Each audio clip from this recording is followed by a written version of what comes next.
Bismillahirrahmanirrahim. Assalamualaikum warahmatullahi wabarakatuh.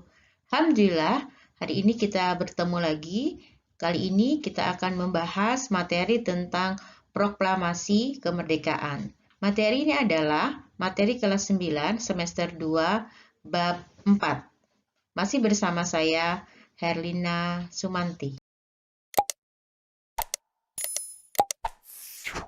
Anak-anak, pada materi ini ada beberapa hal yang kita akan bahas. Yang pertama, mengenai persiapan kemerdekaan.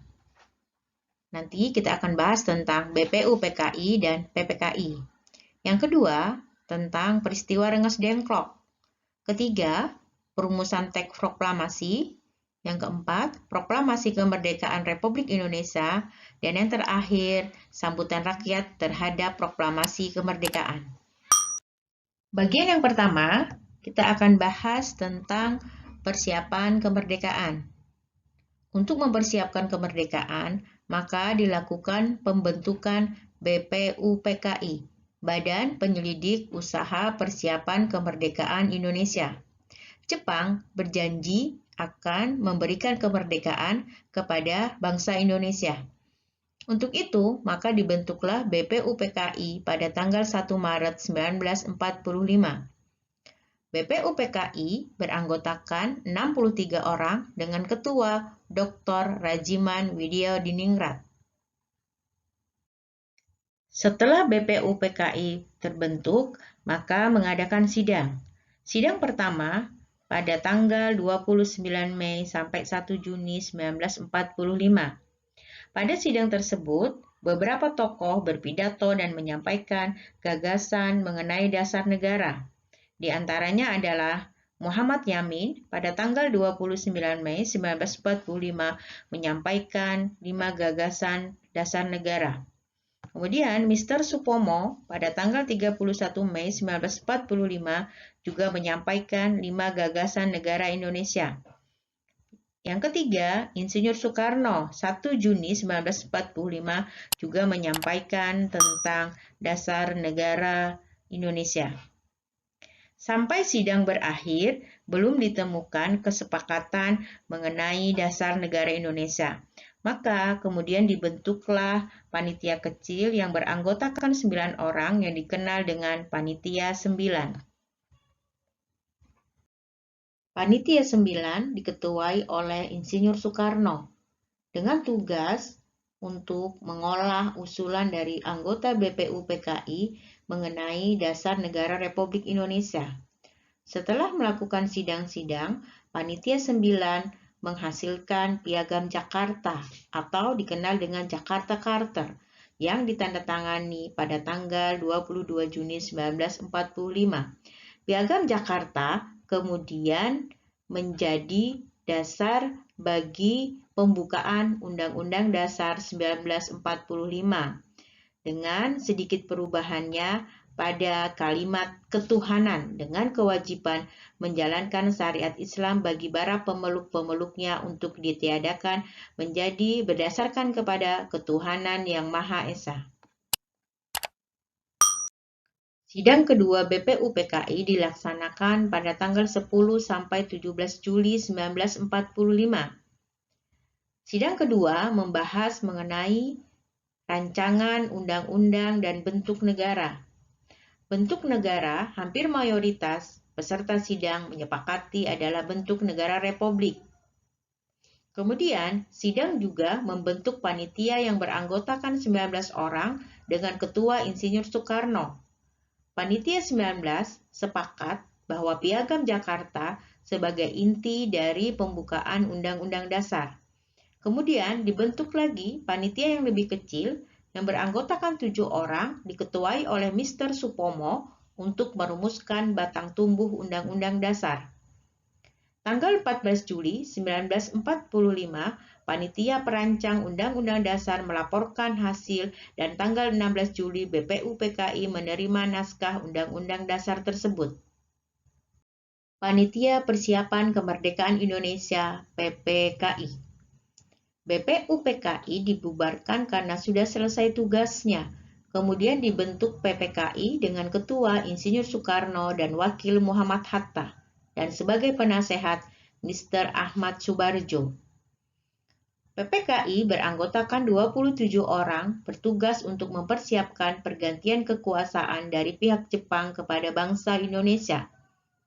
PPKI dilantik oleh Jenderal Terauchi pada 9 Agustus 1945 di Dalat di depan Insinyur Soekarno, Muhammad Hatta, dan Dr. Rajiman Widyadiningrat. Selanjutnya, peristiwa Rengas Dengklok. Ini adalah gambar rumah bersejarah di sebuah kecamatan, yaitu Rengas Dengklok. Jepang menyerah tanggal 14 Agustus 1945 kepada sekutu setelah kota Hiroshima dan Nagasaki dibom. Berita kekalahan Jepang sampai di telinga tokoh muda. Salah satunya adalah Sultan Syahrir. Kemudian ia menemui Soekarno agar secepatnya memproklamirkan kemerdekaan RI. Tapi Soekarno menolak karena Soekarno masih memegang janji Jepang yang akan memberikan kemerdekaan kepada bangsa Indonesia.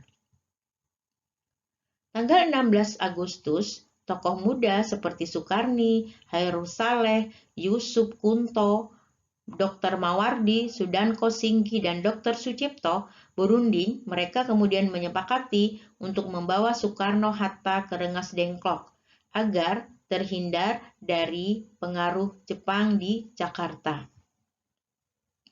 Di Rengas Dengklok, Soekarno-Hatta tetap tidak bersedia memproklamirkan kemerdekaan sampai kemudian kedatangan Ahmad Subarjo dari Jakarta. Ahmad Subarjo menyampaikan bahwa benar berita kekalahan Jepang. Kemudian Ahmad Subarjo berjanji dengan jaminan nyawanya bahwa proklamasi kemerdekaan paling lambat esok hari pada pukul 12.00. Perumusan teks proklamasi. Perumusan teks proklamasi terjadi di Rumah Laksamana Maeda. Ini adalah gambar Rumah Laksamana Maeda. Tempat ini dianggap aman dari ancaman militer Jepang karena Laksamana Maeda adalah kepala kantor penghubung Angkatan Laut di daerah kekuasaan Angkatan Darat. Di kediaman ini, rumusan teks proklamasi disusun. Malam hari tanggal 16 Agustus 1945, Soekarno-Hatta dari Rengas Dengklok menuju Jakarta menuju Rumah Laksamana Maeda. Soekarno menulis konsep proklamasi. Hatta dan Ahmad Subarjo menyumbang pikiran secara lisan. Kalimat pertama sumbangan pikiran dari Ahmad Subarjo dan kalimat terakhir dari Muhammad Hatta. Kemudian naskah diketik oleh Sayuti Melik dengan beberapa perubahan. Misalnya, kata tempo diganti menjadi tempo. Kata wakil-wakil bangsa Indonesia diganti atas nama bangsa Indonesia. Penulisan tanggal Jakarta 17.08.05 menjadi Jakarta hari 17 bulan tahun 05. Ini adalah teks proklamasi versi tulisan tangan Soekarno, kemudian versi ketikan dari Sayuti Melik. Proklamasi kemerdekaan. Pembacaan proklamasi disepakati di Pegangsaan Timur 56 di halaman rumah Soekarno-Hatta. Pukul 10, upacara proklamasi dimulai. Setelah pidato dan pembacaan proklamasi selesai, pengibaran bendera merah putih oleh Latif Hendradiningrat dan S. Suhut, kemudian peserta upacara serempak menyanyikan lagu Indonesia Raya. Jumat 17 Agustus 1945 juga bertepatan dengan 9 Ramadan 1346 Hijriah. Upacara diakhiri dengan sambutan Wali Kota Jakarta, Suwiryo dan Dr. Mawardi. Sambutan rakyat terhadap kemerdekaan Republik Indonesia. Diadakan rapat raksasa di lapangan Ikada. Pada tanggal 19 September 1945. Rapat tersebut sebagai sarana bertemu pemimpin dengan rakyat. Tetapi kemudian masalah muncul ketika lapangan Ikada dipenuhi oleh massa, oleh rakyat, sementara tentara Jepang berjaga-jaga dengan senjata lengkap. Untuk menghindari bentrok, maka Soekarno hanya berpidato singkat, meminta rakyat untuk percaya dan mematuhi kebijakannya, kemudian meminta rakyat untuk segera membubarkan diri dengan tertib. Tanggapan dari berbagai daerah. Berita kemerdekaan menyebar ke berbagai daerah. Pekik Merdeka mewarnai salam masyarakat di setiap gang, pasar, lembaga pendidikan, dan tempat umum lainnya. Kemudian dilakukan juga doa syukur berkumandang di tempat-tempat ibadah. Demikian pembelajaran kita hari ini. Mohon maaf bila ada kesalahan. Semoga apa yang disampaikan bisa bermanfaat untuk kalian semua. Saya akhiri. Wassalamualaikum warahmatullahi wabarakatuh.